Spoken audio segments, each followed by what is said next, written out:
I did speak over time, but we do have time for questions. Yes, please.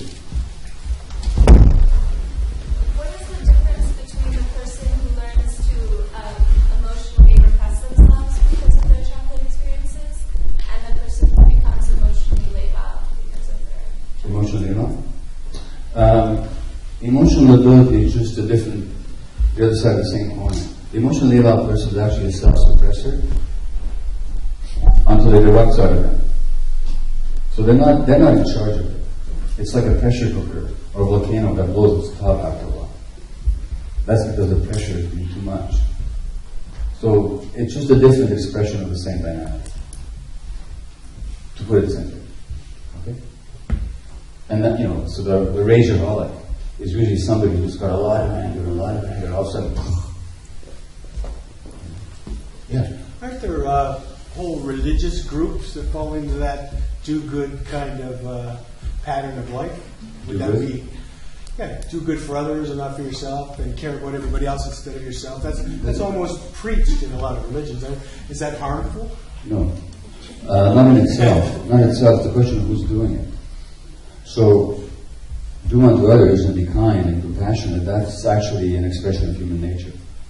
But putting them before yourself, is that too far? And you may consciously decide to do that. You may consciously decide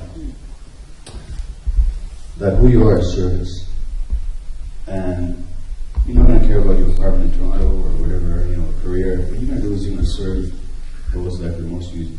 So you still find your peace that way. But you're being authentic to yourself. I'm talking about people that do this unconsciously and compulsively.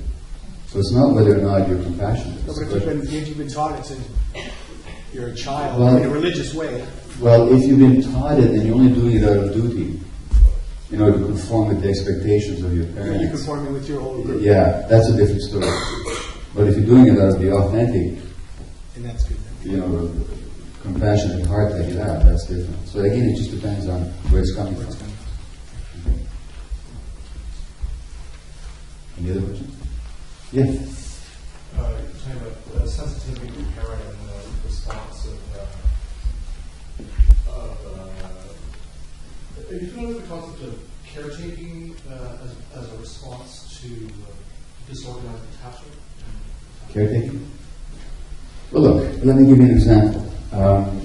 In Canada, the ratio of multiple sclerosis in the 1940s was about gender equal. You know what it is now? It's about 3.2 women for every man gets diagnosed. Now, what's going on? When they're indoors and not getting vitamin D. Sorry? Indoors Yeah? and not getting vitamin D. Okay, you can do that one if you want. I don't think there's any evidence that women are more indoors. It used to be. Well, but why is it more now? Why are more women are being diagnosed now than it used to be 30 years ago? Why is it that 7 years ago was almost 1-to-1, and now it's 3 women for every man who gets diagnosed? Because they're working and they're still a caretaker. Yeah, it has to do with the stress. Women have always had the role of being the emotional caregivers, of absorbing the stresses of their men and of their families.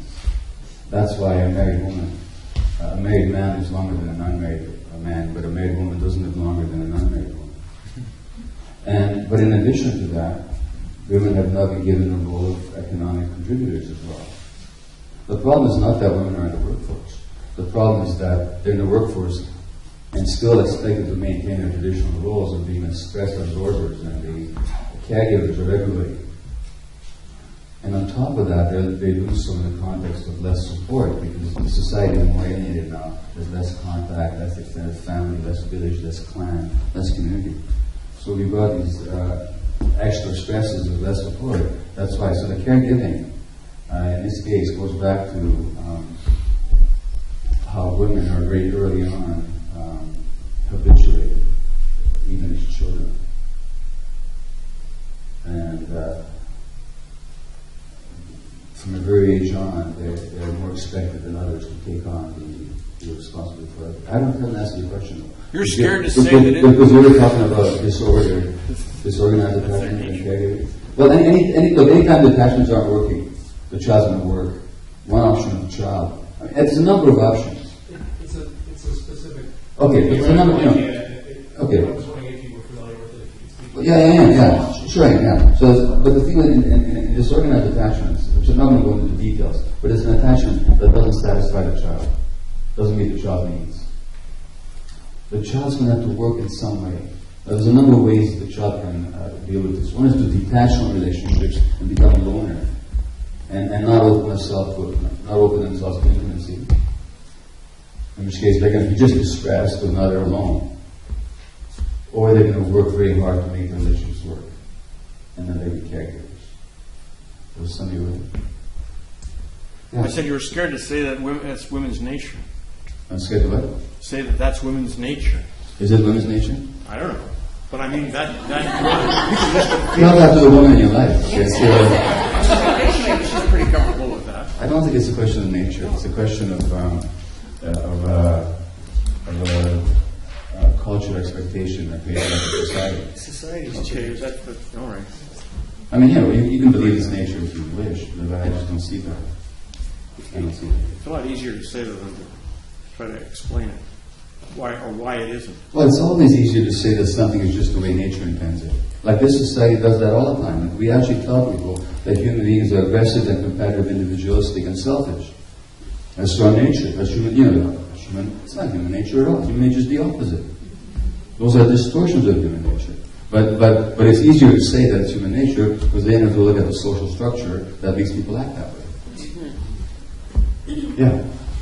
You're talking about the sort of special concentration of this sensitivity Yeah. that leads to these diseases. Yeah. Artists and our ability to be sensitive is part of what makes us able to be creative. Right. Do you think there's also an inclination to sort of please the crowd, right? Art, you talked a lot about your audience and who you're writing for, painting for, performing for. Do you think that also could lead to a need for a sort of attachment? Well, the desire to please the crowd it's naturally there. Who doesn't want to be received and seen and valued, But the degree to which it's a compulsive or compelling dynamic has to do with the degree you can get those needs met in childhood. And now you're trying to substitute. So the crowd becomes your mother and father. And you're still desperate to get their approval. And it's a question of how you feel when you don't get it. It's natural to want to create something. When I write a book, I want it to be accepted. I want it to be well reviewed, and I want people to read it and like it. But to the degree to which I'm devastated if that doesn't happen, has to do with not my urge to create or to express myself, but with my need to still seek approval and attention in a positive way. I'm still compensating. Okay? Yes? So I'm curious to know about treatment. About who? Treatment. Treatment, yeah. For Western illnesses. So we've given, Western medicine has given names to certain illnesses. Arthritis, cancer, they're all Western constructs. What do you propose as treatment for things like arthritis and cancer? Is it Oh, sure. in terms of childhood illness? Absolutely. Look, let me tell you a story. I tell a story in the book. It's a Jewish woman called Rachel. I call her Rachel. It's not her name. She developed rheumatoid arthritis. It was the evening of Rosh Hashanah. Rosh Hashanah is the Jewish New Year. It comes in September. It's a holy day and a holiday. It's an occasion for family meal. And Rachel is at her mother's place. She's in her late 20s. She's at her mother's place preparing dinner for the family, Rosh Hashanah dinner. And she's working very hard and very quickly, and she has to hurry because at 5 o'clock her brother's going to arrive, and her brother doesn't like her. So she has to leave before he comes with his family. At which point in the narrative I say to her, excuse me, are you telling me that you're preparing a meal that you're not going to take part in? Why is that? She says, well, a family is to be together for Rosh Hashanah, don't they? What's the implication? I'm not part of the family. She never finished the meal. Her body said no. She developed severe inflammation of her joints. She was rushed to the emergency ward, where she was given, guess what? Cortisol, the stress hormone. Now, her body said no. The story, of course, is that she was a failure from the moment she was born. How could you be a failure from the moment you're born? Because she was conceived in order to keep her parents' marriage together. And she failed at that. They separated by the time she was born. And all her life she felt that she wasn't accepted, like her brother was. She wasn't really part of the family. She was a disappointment. For which she had to compensate. Her body finally said no. Now, if I had been treating her at that time, sure I would have given her the cortisol. But when her joints had settled down, I would have said to her, okay, Rachel, what was your body saying no to that you weren't saying no to? There was a no there, you didn't say it. What does it actually feel like to prepare dinner for the family that you're not going to take part in? What is the actual emotion there? Oh, I'm angry about it, I'm sad about it, when she gets in touch. Well, let's look at those emotions. And where in your life did you learn that you have to be that way? And how does that play out in your daily life, in your relationships, in activities? In other words, it's not a question of knocking or dismissing Western treatment. It's saying that's something missing from it. And what's missing from it is this perspective on that person's life. And if you help people restore that perspective, many are very grateful, and many actually change their lives in a very positive way. And I think when they do, then the body doesn't have to keep saying no on every act. When you don't have to say no, your body doesn't have to say it anymore. And hence you get these remissions. And I do get, I don't know what this sounds like, but I'll tell you anyway. I get lots of emails from Turkey or Poland, States, kind of, thank you, you saved my life. By which I don't mean that I saved their lives. I mean that they had insight, having read this stuff, that allowed them to look at their lives in a different way and to live in it. So treatment should include all that. And much else besides. You know, Western doctors are not much training in diet, you don't know anything about energies, all kinds of stuff you don't know about. But what I'm saying is that there's all kinds of treatment possible once you see this perspective.